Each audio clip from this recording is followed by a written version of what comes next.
ታሪኩ የሚጀምረው እንደ ማንኛውም ተራ ተማሪ በምትመስለው ኢሳኩ በተባለች ልጅ ነው። ነገር ግን ቤተሰቦቿ ከሌሎች በጣም የተለዩ ናቸው።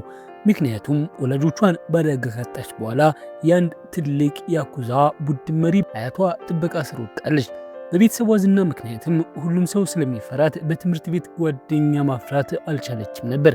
ስለዚህ የመጀመሪያ ደረጃ ትምህርቷን ስታጠናቅቅ ለውጥ የምታደርግበት ጊዜ ላይ መድረሷን ወስና በመጨረሻ ሰላማዊ ትምህርት ህይወት እንዲኖራት ተስፋ በማድረግ ወደ አዲስ ሁለተኛ ደረጃ ትምህርት ቤት መሄድ እንደምትፈልግ ለአያቷ ትነግረዋለች። በዚያ ቅጽበት በቤተሰቡ ዘንድ ሙሉ እምነት የሚጣልበት ኪያ የተባለ ወጣት ይመጣል። ሁልጊዜ ፈገግታ ቢያሳይም ይህ እውነተኛውና በጣም አደገኛ ማንነቱን የሚደብቅበት ጭንብል ብቻ ነው። ምክንያቱም እሱ ራሱ የያኩዛ አባል ነው። በዚህ ምክንያት አያትየው የልጅ ልጁ የግል ጠባቂ እንዲሆን ያዘዋል። ኪያ በትልቅ ደስታ ተሰምቶት ሊሸከማት ይሞክራል። እሷ ግን አቅሟን በማጠንከር ርቃ ለመማር የፈለገችበትን ዋናው ምክንያት ከዚህ ሁሉ ነገር አምልጣ ጓደኛ ለማፍራትና ምናልባትም በፍቅር ለመውደቅ እንደሆነ ለአያቷ ታስረዳዋለች። ከብዙ ልመና በኋላ አያቷ በመጨረሻ ፍቃዱ ይሰጣታል። የመጀመሪያ ትምህርት ቀን አንድ ሰው ገፍትሯት መሬት ላይ ልትወድቅ ነበር። ነገር ግን አንድ ሰው ይዞ ከመውደቅ ዳናት። ቀና ብላ ስታይ ኪያ መሆኑን ተረድታ ደንግጣ ትቀራለች። እዚህ ምን እያደረገ እንደሆነ ስትጠይቀው እሱ ግን በፈገግታ ለክፍል እንዳረፈደች ይነግራታል። ክፍል ውስጥ ስትገባም ኪያ ከእሷ ጋር አንድ ክፍል ውስጥ እንደሚማር ስትረዳ በጣም ትቆጣለች። ስለዚህ ተማሪ ልብስ ለብሶ በትምህርት ቤቱ ምን እየሰራ እንደሆነ ትጠይቀዋለች። ኪያም የወንድ ጓደኛ ማግኘት እንደምትፈልግ ስለተናገረች አያቷ በጣም ተጨንቆ እሷን ለመጠበቅ እንደላከው ይነግራታል። ሆኖም ኢሳኩ ይህ አስፈላጊ እንዳልሆነና ትምህርት ቤት ማድረስና መመለስ ብቻ በቂ እንደሚሆን ትነግረዋለች። በማግስቱ ማለዳ ለትምህርት ቤት ምሳዋን ሲያዘጋጅ ታገኘዋለች። አሁን ላይ ነገሩን የተቀበለች ቢሆንም ነገሮች በግልጽ ለመነጋገር ወስና ትምህርት ቤት እያሉ እንዳያነጋግራት ትለምነዋለች። ምክንያቱም ሁልጊዜ ወንድ ባጠገቧ መኖሩን እቅዷን ያበላሸዋል። ወደ እሷ ሊቀርብ የሚፈልግ ማንኛውም ወንድ እሱን እንዳያየ ይሸሻልና። ትምህርት ቤት ውስጥ ኢሳኩ ሁሉም የክፍል ተማሪዎች የራሳቸው የጓደኛ ግሩፕ እንዳላቸው ስታይና እሷ ግን አሁንም ብቻዋን መሆኗን ስታስተውል በጣም ተስፋ ትቆርጣለች። ኪያ እሷን ተከፍታ ሲያት ሊያጽናናት ይሞክራል። እሷ ግን ችላ ትለዋለች። በድንገት የሆኑ ወንዶች ወደ እሷ ይቀርባሉ። አንደኛውም በጣም ቆንጆ እንደሆነች ይነግራታል።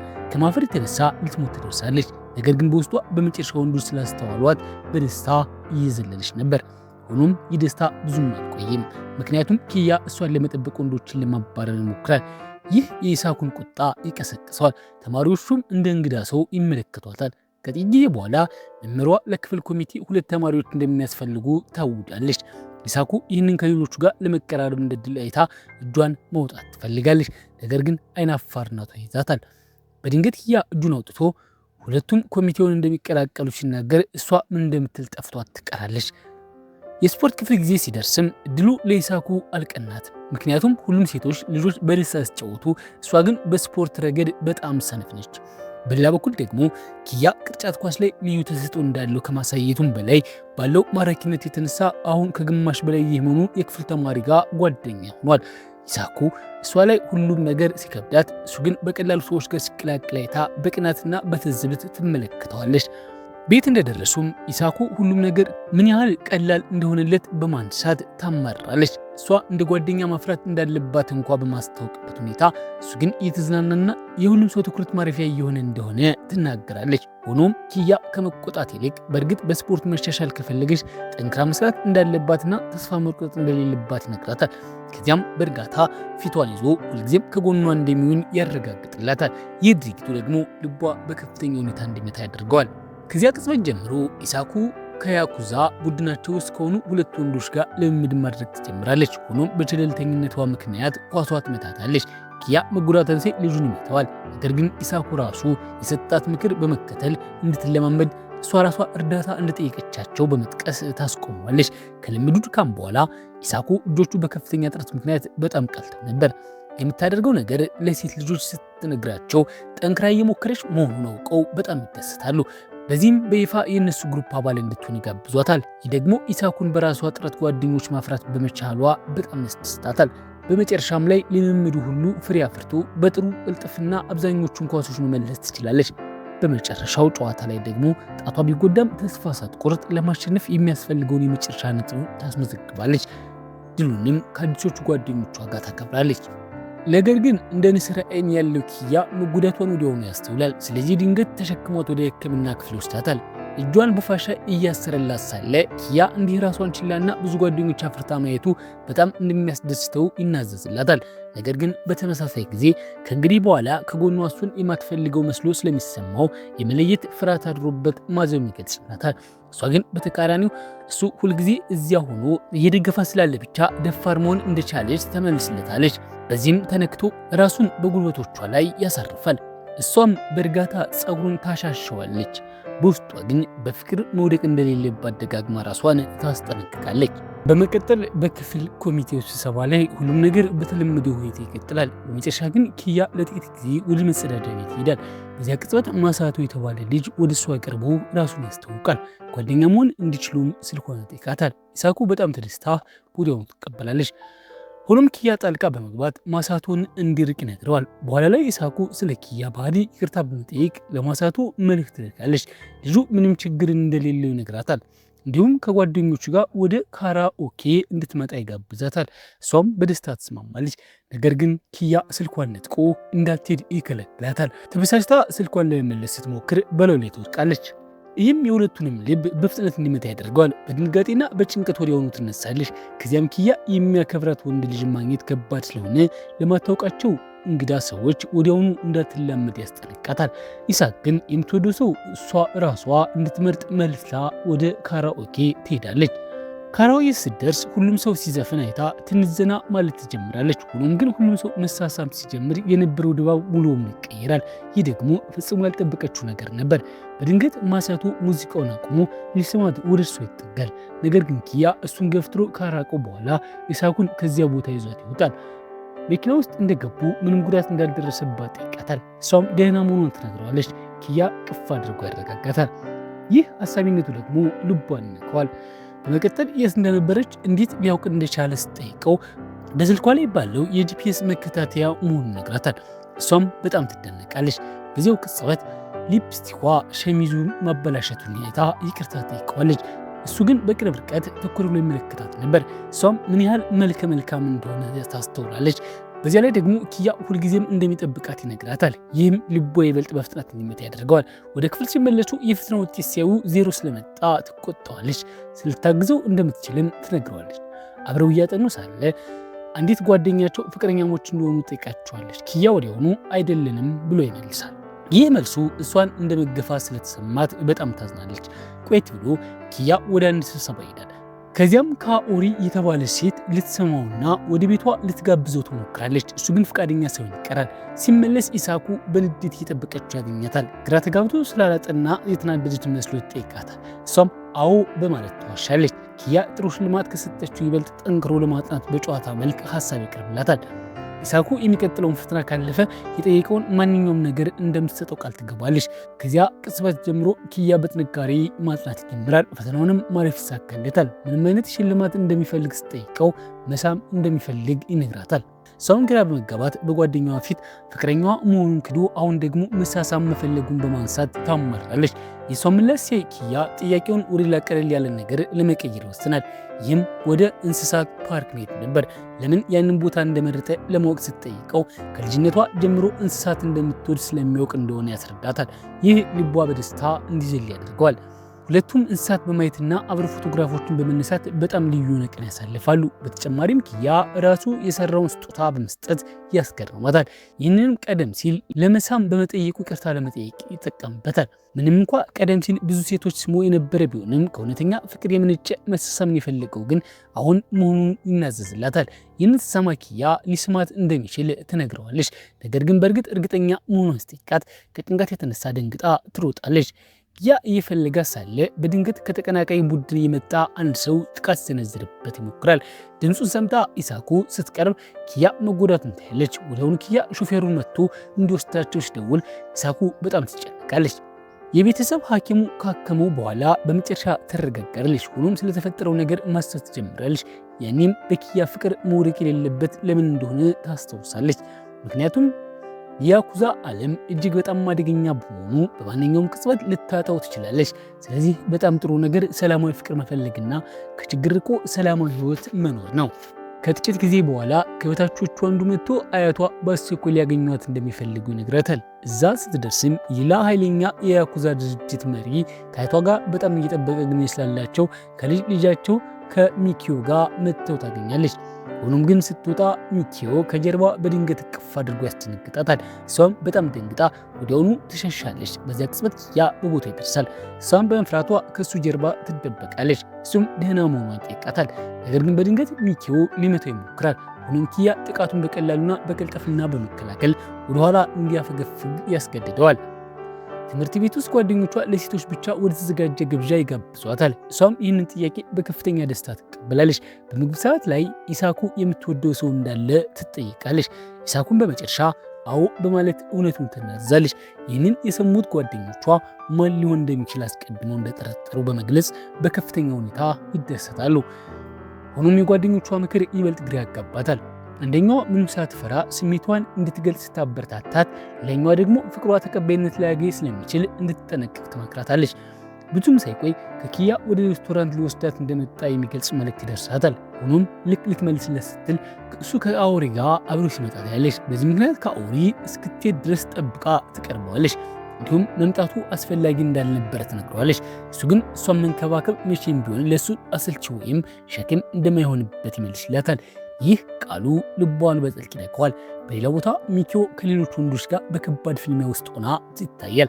በመጨረሻም የሰው ሾፌር ጣልቃ በመግባት እዚያ ቦታ ይዟት ይወጣል። ከጥቂት ጊዜ በኋላ አንድ ሱቅ ውስጥ ኢሳኩን ያያትና ሊነካት ይሞክራል።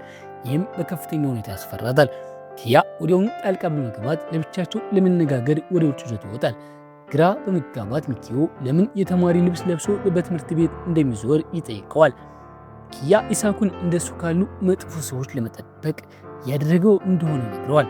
ነገር ግን ሚኪዮ እውነተኛው ምክንያት ፍቅር እንደሆነ ይጠረጥራል። እንዲሁም እሷን ከሱ እንደሚነጥቃት ይዝታል። ኪያ ግን ንግግሩን እንዲያስተካከል በጥብቅ ያስጠንቅቀዋል። ሚኪዮም በቀልን እየማለ እዛ ቦታ ይሄዳል። ይህን በቀል ለመፈጸም ሚኪዮ በዚያው ትምህርት ቤት እንደ አዲስ ተማሪ ሆኖ ለመመዝገብ ይወስናል። ኢሳኩ ከክፍሉ ስታየው ሙሉ በሙሉ ትደነግጣለች። ይበልጥ አስደናቂው ነገር ደግሞ በመላው ክፍል ፊት ሰላምታ ሲሰጣት የክፍሉ ተማሪዎች አንድ ሊተዋወቁ እንደቻሉ መጠየቅ ጀምራሉ። እሷም በጭንቀት ቤተሰቦቻቸው ጓደኛሞች እንደሆኑ ትመልሳለች። በኋላ ላይ የብቻቸው መሆን ሲችሉ ኢሳኩ ጓደኛ ለማፍራት ምን ያህል እንደተቸገረች በመግለጽ ቤተሰቧ የያኩዛ አባል መሆኑን ለማንም እንዳይናገር ስለምነዋለች። ሚኪዮም በአንድ ቅድመ ሁኔታ ይስማማል። ከዚያም ቅጽበት ጀምሮ ሁሉም በአክብሮት እንዲይዙት በመንገድ ይሄዳል። በመቀጠል በትምህርት ቤቱ የቲያትር ፌስቲቫል ላይ ሮሚዮ እና ጁሊየት የተባለውን ተውኔት ለመጫወት ሀሳብ ይቀርባል። ጓደኞቿም ኪያን እንደ ሮሚዮ እና ኢሳኩን ደግሞ እንደ ጁሊየት ይጠቁማሉ። ምንም እንኳ በተጨነቅና በትወና ረገድ እውቀት እንደሌላት ብትናገርም ጓደኞቿ ግን ሚናውን እንድትቀበል ያበረታቷታል። ሆኖም ሚኪዮ ሀሳቡን ይቃወማል። እሱ ራሱ ሮሚዮ መሆን እንዳለበት ይጠይቃል። ይህን ግጭት ለመፍታት ሮክ ፔፐር ሲዘር ተጫውተው እንደ አጋጣሚ ሆኖ ሚኪዮ ያሸንፋል። ይህንን ያዩት ጓደኞቿ እሷና ኪያ የፍቅር ጊዜ እንዲኖራቸው አቅደው ስለነበር ይቅርታ ይጠይቋታል። ነገር ግን ምንም እንኳ ነገሩ ቅርብ ያሰኛትም ኢሳኩ በሰጧት ድጋፍ ጓደኞቿን ከልብ ታመሰግናለች። ልምምዱ ሲጀምር የሚኪዮ ትወና በጣም አስከፊ ነው ይገኛል። ሆኖም ኪያ እሱ ወደ እሷ በቀረበ ቁጥር በውስጡ የሚነሳው የቅናት ስሜት ሊቆጣጠረው አልቻለም። በዚህ ምክንያት ልምምዱ ሲያልቅ ለብቻቸው መሆን የሚችሉበትን እድል ለመፍጠር ወንበሮቹን እንድታስተካክል ሊረዳት ይወስናል። ይህንንም ምን እያሰበች እንደሆነ ለመጠየቅ እንደ እድል ይጠቀምበታል። ኢሳኩ ትወናውን ለመከለስ እየሞከረች እንደሆነ ትገልጻለች። እሱም በዚያ ቅጽበት እጇን ይዞ ከተውኔቱ ውስጥ አንድ የፍቅር አረፍተ ነገር ያነብብላታል። ይህ ድርጊቱ ኢሳኩ ልብ በከፍተኛ ሁኔታ እንዲመታ ያደርገዋል። ከንፈሮቻቸው ሊነካኩ ጥቂት ሲቀራቸው ስሜቱ ይበረታል። ሆኖም ግን ወደኋላ ለመሸሽ ወስና ትገፋዋለች። እንዲሁም ባለፈው ምሽት አብረው ስለነበረች ሴት ትጠይቀዋለች። ኪያ በመካከላቸው ምንም አይነት ግንኙነት እንደሌለ ያብራራል። እንዲሁም እየቀናች እንደሆነ ይጠይቃታል። እሷም አይደለም በማለት ትመልሳለች። ነገር ግን በድንገት በታላቅ አሳቢነት እቅፍ አድርጎ እሷ በእውነቱ እሱ የሚወዳት ብቸኛዋ ሰው መሆኗን ይናዘዝላታል። ይህ ቃሉ ልቧን በጥልቅ ይነካዋል። ሆኖም ይህ ፍቅራዊ ቅጽበት በሚኪዮ ጣልቃ ገብነት ይቋረጣል። በመካከላቸው የፍቅር ግንኙነት እንዳለው ይጠይቃል። ኢሳኩ ግን ለቲያትሩ እንድትለማመድ እየረዳት ብቻ እንደነበር በማረጋገጥ ወዲያውኑ አይደለንም ትላለች። በኋላም የተውኔቱ ልምምድ ሲያልቅ ጓደኞቿ ሄዳ እንድታረፍ ቢነግሯትም ኢሳኩ ግን መለማመዷን ለመቀጠል ወሰነች። ይህንን ያየው ሚኪዮ ሊረዳት አብሯት ለመቆየት ሀሳብ ያቀርባል። ኪያ ጣልቃ ሊገባ ሲል ጓደኞቿ ለብቻቸው ለመነጋገር በመጥራት ይወስዱታል። በዚያው ውይይት ወቅት ለኢሳኩ ምንም አይነት ስሜት እንዳለው ይጠይቃታል። እሱም እንደሚያፈቅራት ይናዘዝላቸዋል። ስለዚህ ተጨማሪ ጊዜ ሳያባክን በይፋ ስሜቱ እንዲገልጽ ይመክሩታል። ከጥቂት ጊዜ በኋላ ኪያ ወደ ይመለሳል። ኢሳኩና ሚኪዮ አብረው እንደወጡም ይሰማል። በከፍተኛ ሁኔታ ተጨንቆ በጂፒኤስ ያለችበትን ቦታ ይከታተላል። በአንድ የተተው ፋብሪካ ውስጥ መሆኗ ሲደርስበት ሚኪዮ በኃይል ይዟት እንዲሄድ ይረዳል። ከዚያም ሲደርስ ይህ ቀደም ሲል ለደረሰብኝ ውርደት የበቀል ነው ብሎ ከሚመልሰው ተቀናቃኝ ጋር ይጋፈጣል። ወዲያውኑ ሚኪዮ ቢላዋ በመምዘዝ ራሱን ለመከላከል ከሞከረው እሷን እንደሚጎዳት በማስፈራራት ሰዎቹ ኪያን እንደበድቡት ያዛል። ሆኖም ያለምንም ምሕረት ሲጎዱ ሲታይ ኢሳኩ በከፍተኛ ንዴት የተነሳ ሚኪዮን መታ መሬት ላይ መጣል ይሳካላታል። ኪያ አጋጣሚውን ተጠቅሞ ሁሉንም አጥቂዎች ማሸነፍ ይጀምራል። በመጨረሻም እሷን በጣም ማጥቆ ያቅፋታል። ኪያ ሚኪዮን በከባድ ሁኔታ ሊቀጣው ይፈልጋል። እሷ ግን ጣልቃ ትገባለች። እንዲያቆምም እየለመነችው የቲያትር ትዕይንቱ በማግስቱ የሚካሄድ መሆኑን እና በአንድ ባለጌ ልጅ ምክንያት የመላው የክፍል ጓደኞች ልፋት እንዲበላሽ መፍቀድ እንደማትችል ታስረዳዋለች። በዚህ ምክንያት ኪያ ዳግመኛ እሷን ለመጉዳት እንዳይሞክር ካልሆነ ግን እንደማይምረው በመግለጽ የመጨረሻ ማስጠንቀቂያ በመስጠት ብቻ ይተዋል። ነገር ግን የሚኪዮን አያት በስልክ የተፈጠረውን ነገር ሁሉ በዝርዝር ይነግራቸዋል። እንዲሁም የልጅ ልጃቸው ዳግመኛ ወደ እሷ ከተጠጋ መላው ድርጅታቸው ውጤቱን ለመጋፈጥ እንደሚገደድ በጥብቅ ያስጠነቅቃቸዋል። በተፈጠረው ነገር ምክንያት ሚኪዮ ከትምህርት ቤቱ ሙሉ በሙሉ ይለቃል። ይህ ደግሞ ዋና ገጸ ባህሪ በመጥፋቱ ምክንያት ቲያትሩን ስለመሰረዝ እንዲያስቡ ያደርጋቸዋል። ሆኖም ኢሳኩ ሁሉንም ተውኔት በቃሉ ስለሚያውቅ ኪያ በሱ ቦታ እንዲተካ ሀሳብ ታቀርባለች። ስለዚህ ጊዜ ሳያዋክኑ የቲያትሩን ጽሑፍ መከለስ ይጀምራሉ። በዚያው ቅጽበት ካኦሪ ሳይታሰብ በድንገት ትመጣለች። ኪያ የመጣችበትን ምክንያት ሲጠይቃት የእሱን ተማሪነት ሕይወት ለማየት ዝም ብሎ ጉጉት አድሮባት እንደሆነ ትመልሳለች። እሱ መጠጥ ሊያመጣ ወደ ውጭ በሄደበት ቅጽበት ተጠቅማ ኢሳኩ በውስጡ ያለውን ጥርጣሬ ለመጋፈጥ ትወስናለች። በመካከላቸው ምንም አይነት ግንኙነት እንዳለ ትጠይቃታለች። ካኦሪ ምንም እንኳን ቀደም ሲል የፍቅር ግንኙነት የነበራቸው ቢሆንም ነገሩ እንዳልተሳካ ትናዘዝላታለች። ስለዚህ አሁን ላይ ጥሩ ጓደኛሞች ብቻ ናቸው። ብዙም ሳይቆይ ትዕይንቱ ይጀምራል። ሁለቱም ምንም አይነት እንከን የሌለበት ትወና ያሳያሉ። በመካከላቸው ያለው ተፈጥሯዊ መሳሳብ በጣም ግልጽ ከመሆኑ የተነሳ ተመልካቾቹ በመደነቁ ይፈዛሉ። ምክንያቱም ስሜታቸው እውነተኛ ነበር። ቲያትሩ ሲያልቅ ሁሉም ሰው በከፍተኛ ደስታ ቲያትሩን ስኬት ለማስታወስ ፎቶዎች ይነሳሉ። ሆኖም ወደ ውስጥ ስትወጣ ከሚኪዮ ጋር ትገናኛለች። ነገር ግን በዚህ ጊዜ ለሁለቱም ቤተሰቦች ሰላም ሲባል ዳግመኛ በትምህርት ቤቱ እንዳይታይ አጥብቃ ትጠይቀዋለች። ሚኪዮ የመጣው በቲያትሩ ላይ ስትተውን ለማየት ብቻ እንደነበር ይናዘዛል። ከመሄዱ በፊትም ስላደረሰው ጉዳት ሁሉ ይቅርታ ይጠይቃል። ከዚያው ሁሉ በኋላ ኢሳኩ በመጨረሻ ልቧን ከፍታ የዓመቱ የመጀመሪያ ላይ ብቸኛ ምኞቷ ከጓደኞቿ ጋር ተራ ህይወት መኖር፣ ቀለል ያለ ፍቅር ማግኘት እንደነበር ለኪያ ትናዘዝለች። በመካከላቸው ያለው ግንኙነት የማይቻል እንደሆነ ስለተሰማት መጀመሪያ አካባቢ ከእሱ ጋር ላለመቀራረብ ትጥር እንደነበር ታስረዳዋለች። ሆኖም አሁን ላይ በእውነት ስለምትወደው ከጎኑ መሆን እንደምትፈልግ እርግጠኛ ሆናለች። ይህንን ቃል ሲሰማ ኪያ ቅፍ አድርጎ እሱም እንደሚወዳት በግልጽ ይመልስላታል። በተጨማሪም ቀደም ሲል ግዴታው እሷን እንደ ጠባቂ መጠበቅ የነበረ ቢሆንም ከዚህ ቅጽበት ጀምሮ ግን እንደ ፍቅረኛዋ ሆኖ እንደሚያደርገው በግልጽ ይነግራታል። የኢሳኩ ልብ በከፍተኛ ሁኔታ መምታት ይጀምራል። በሁኔታው ተገፋፍታ ልትስመው ትጠጋለች። ሆኖም እሱ ፈቃድ ይጠይቃል። እሷም ሙሉ በሙሉ እርግጠኛ ሆና አዎ ትላለች። ከዚያም በእርጋታ ፊቷን ይዞ ይስማታል።